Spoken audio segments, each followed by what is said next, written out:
Assalamualaikum warahmatullahi wabarakatuh. Alhamdulillahirabbil alamin. Wassalatu wassalamu ala asrafil anbiya'i wal mursalin wa ala alihi washabihi ajmain. Amma ba'du. Yang saya hormati Bapak Haris Supratno selaku Rektor Universitas Hasyim Asy'ari, dan yang saya hormati Bapak Hanifuddin Mahadun beserta istrinya Ibu Dr. Khairatul Idawati, dan yang saya hormati teman-teman yang menonton video saya ini. Sebelum lanjut ke presentasi, saya akan memberikan pantun walaupun 2 bait ke Kediri Belitali. Izinkan saya menyampaikan presentasi ini. Oke, langsung saja. Dalam video kali ini saya akan membahas bab faktor psikologi yang terkait dengan pembelajaran pendidikan agama Islam. Faktor psikologi menurut Stameto 1991, faktor dapat digolongkan menjadi 2, yakni faktor intern dan faktor ekstern, yang dimana faktor intern merupakan faktor yang ada dalam diri seseorang tersebut. Nah, yang kedua faktor ekstern, yakni faktor yang ada di luar individu seseorang. Langsung saja masuk ke poin yang pertama, yakni faktor psikologi yang mempengaruhi belajar.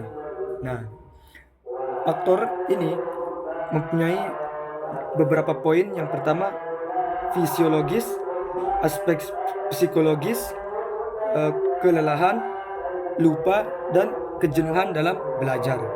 Langsung saja masuk ke fisiologis. Aspek fisiologis berpengaruh dalam perkembangan pembelajaran yang berkenan dengan keadaan jasmani pada peserta didik.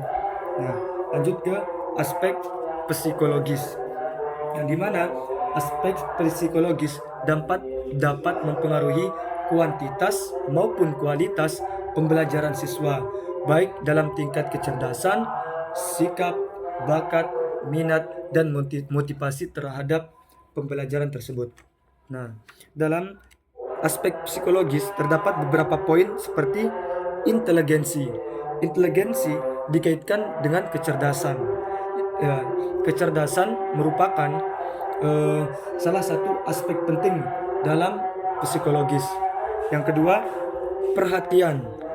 Menurut Ghazali dalam Stameto menyatakan bahwa perhatian merupakan keaktifan jiwa yang tertuju pada suatu objek supaya memperoleh hasil belajar menjadi lebih baik.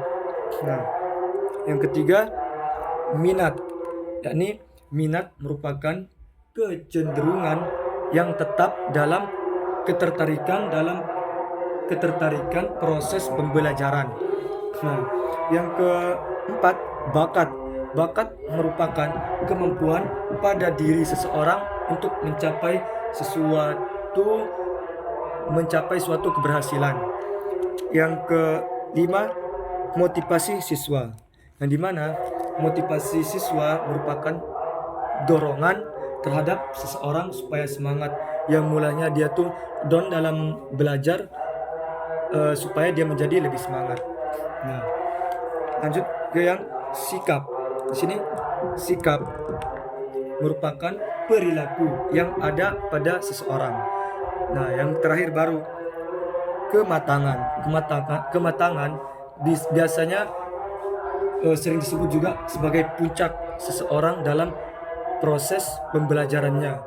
Dia tuh sudah lebih matang dalam mempersiapkan proses pembelajaran. Nah, lanjut ke poin yang ketiga, kelelahan. Di sini kan psikologis. Di sini faktor kelelahan. Faktor kelelahan merupakan faktor kelelahan diakibatkan karena lemahnya tubuh yang dilakukan dengan terlalu banyaknya aktivitas yang dilakukan di luar sana gitu. Nah, lanjut ke lupa. Lupa merupakan salah satu problem dalam mahasiswa. Yakni lupa ini bisa dikatakan salah satu sifat yang ada pada manusia. Nah, langsung terakhir, kejenuhan dalam belajar. Kejenuhan dalam belajar biasanya diakibatkan oleh kerentangan waktu dalam pembelajaran. kayak misal selesai dari matkul pertama itu nggak ada istirahatnya, itu bisa menyebabkan kejenuhan dalam belajar. Nah, masuk ke yang poin kedua, eh, kesulitan belajar. Di sini dalam kesulitan belajar terdapat beberapa faktor. Yang pertama, faktor yang pertama faktor. Nah, faktornya itu kesulitan belajar faktor internal yang dimana disebabkan karena kurangnya minat dalam pembelajaran ya. Terus yang kedua, faktor eksternal yang disebabkan dalam lingkungan keluarga, seperti kayak nggak ada dukungan dari keluarga maupun keluarga sekitar. Nah, lanjut ke diagnosis. Diagnosis merupakan kesulitan belajar, penganalisisan atau jenis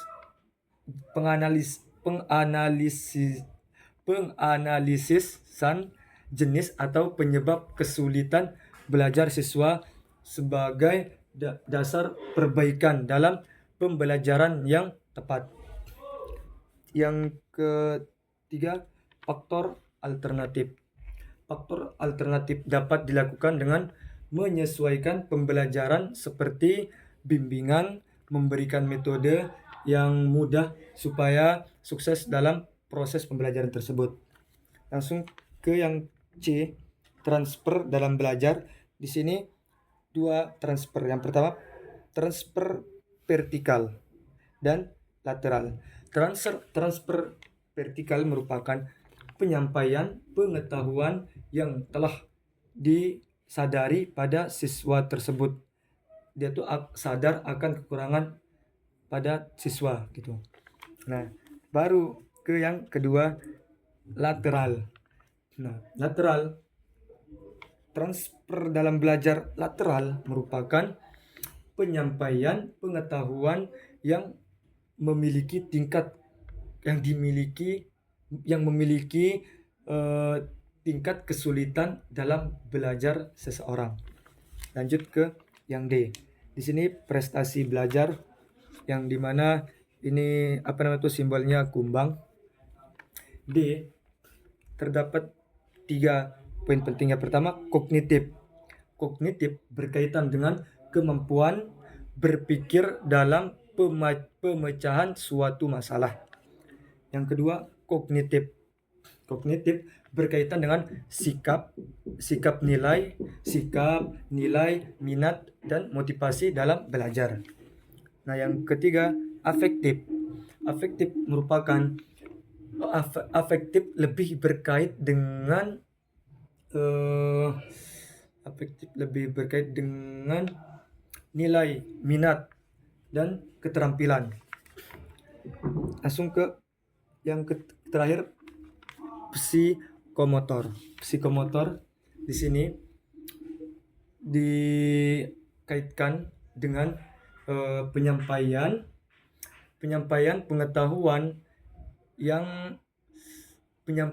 pengetahuan keterampilan fisik dan gerak seperti praktik atau penggunaan alat bantu dalam proses pembelajaran supaya pembelajaran berjalan dengan lancar. Nah, masuk ke poin yang kelima, evaluasi hasil belajar. Evaluasi hasil belajar merupakan proses menilai pencapaian belajar siswa untuk mengetahui keberhasilan dalam proses pembelajaran siswa tersebut, apakah dia tuh gagal atau berhasil. Nah, yang terakhir baru ukuran prestasi belajar.